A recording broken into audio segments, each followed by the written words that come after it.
Assalamualaikum warahmatullahi wabarakatuh. Baik rekan-rekan mahasiswa, kita ketemu di minggu ke-9. Di minggu ini kita masih membahas bab 3, yaitu lenturan pada batang statis tak tentu. Di minggu ini kita akan belajar metode superposisi pada batang statis tak tentu. Konsep tentang besarnya lenturan dan sudut lenturan pada struktur batang statis tertentu dengan beberapa beban merupakan jumlah dari lenturan dan sudut lenturan akibat masing-masing beban. Pada statis tertentu, konsep tersebut masih dipakai, yaitu untuk mendapatkan persamaan tambahan terhadap persamaan kesetimbangan statis untuk dapat menghitung besarnya reaksi tumpuan. Jadi persamaan tambahan didapat dengan mengganti salah satu atau lebih tumpuan dengan reaksi tumpuannya sehingga didapatkan kondisi statis tertentu. Kemudian pada struktur statis tertentu yang sudah ada, pembagi beban menjadi bagian-bagian sederhana yang besar lenturannya dapat dicari pada tabel lenturan. Jadi besar lenturan total kemudian didapat dengan menjumlahkan besar lenturan akibat masing-masing beban tersebut. Baik, kita langsung pada contoh soal. Nah, ini contoh soal yang pertama. Konstruksi batang statis tak tentu seperti ini. Jadi ada 3 tumpuan. Ini kiri, kanan, dan ini adalah tumpuan yang di tengah. Jadi suatu batang baja dengan panjang 20 foot ini sama dengan kaki ya, 20 kaki. Mempunyai 2 tumpuan di kedua ujungnya dan 1 tumpuan di tengah. Beban rata dengan W sama dengan 400 lb per foot. Ini sama dengan pound per kaki ya, bekerja sepanjang batang. Tumpuan yang di tengah dipasang 0,12 in lebih tinggi dari kedua tumpuan lainnya. Hitunglah gaya reaksi tumpuan apabila momen inersia batang tetap 100 in pangkat 4. Nah, seperti ini. Jadi gaya reaksi tumpuan yang tidak diketahui ada 3 yang terjadi pada masing-masing tumpuan. Jadi nanti yang di tengah ini kita hilangkan, kemudian diganti dengan gaya reaksi.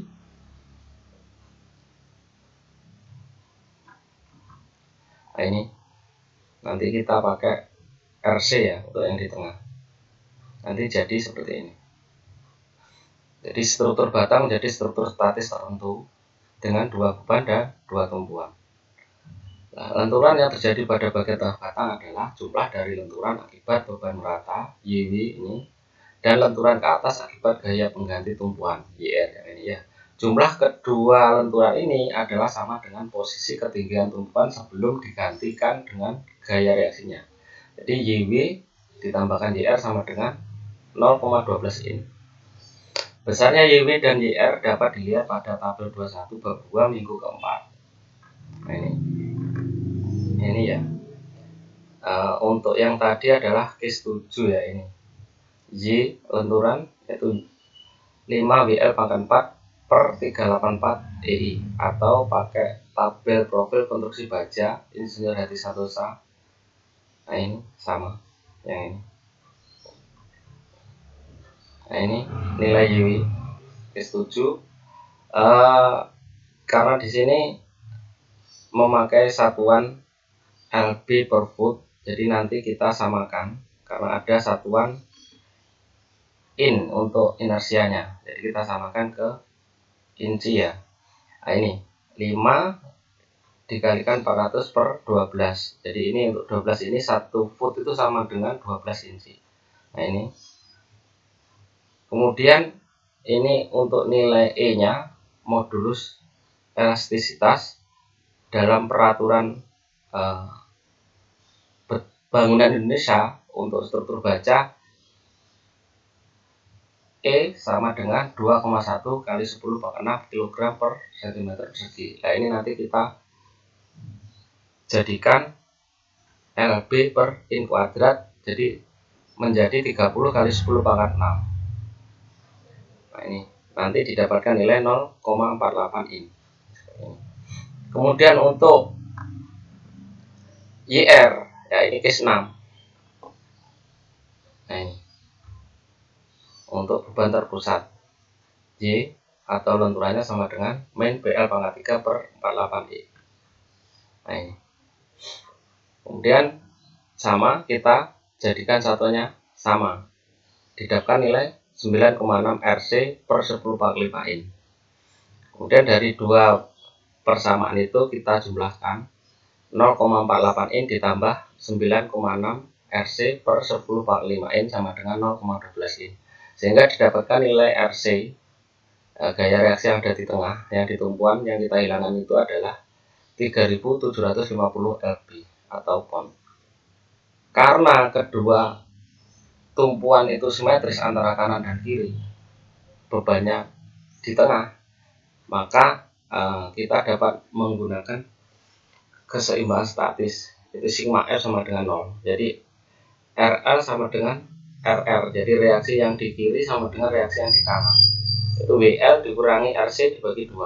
Nah ini didapatkan nilai gaya reaksi tumpuan di ujung baik di sebelah kiri maupun sebelah kanan adalah 2125 lb atau pon, seperti itu.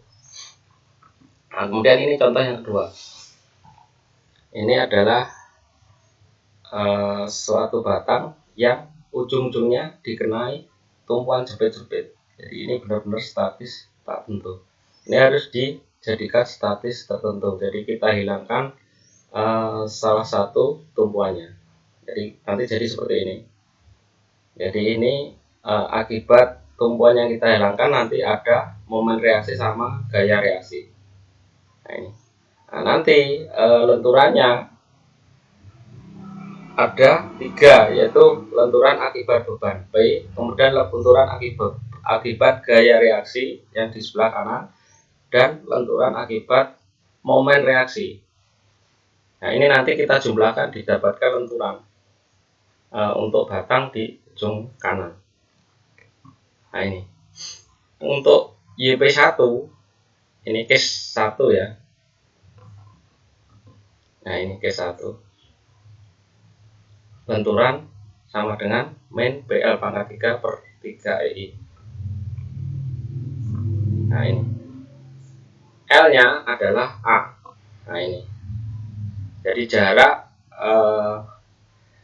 beban terpusat terhadap tumpuannya, ini A. Jadi YP1 sama dengan min PA pangkat 3 per 3EI. Kemudian theta P sama dengan min P dikalikan A kuadrat per 2EI. Besar lenturan akibat gaya P di ujung kanan batang itu terdiri atas lenturan pada P yang ini tadi, dan tambahan lenturan akibat sudut lenturan pada P. Jadi yang sini. Jadi yang ini sama yang di sini, nanti totalnya YP. Ini YP1 ditambah YP2, yaitu min P A pangkat 3 per 3EI ditambah L min A dikalikan theta P. Ini didapatkan nilai ini. Kemudian lenturan dan sudut lenturan pada ujung kanan akibat gaya geser VR. Nah, ini didapatkan theta V dan YV. Ini. Dan lenturan dan sudut lenturan pada ujung kanan akibat momen MR didapatkan nilai theta M dan YM. Kemudian kita jumlahkan semua sudut lenturan dan lenturan yang di ujung kanan tersebut. Itu sama dengan 0. Ini theta P ditambah theta V ditambah theta M sama dengan 0. Ini min PA kuadrat per 2EI min VR L kuadrat per 2EI ditambah MR dikalikan L per EI sama dengan 0. Ini persamaan 1. Kemudian ini ada YP ditambah YV ditambah YM sama dengan 0. Didapatkan nilai ini persamaan 2. Ya, dua persamaan tersebut nanti kita dapatkan nilai MR dan VR.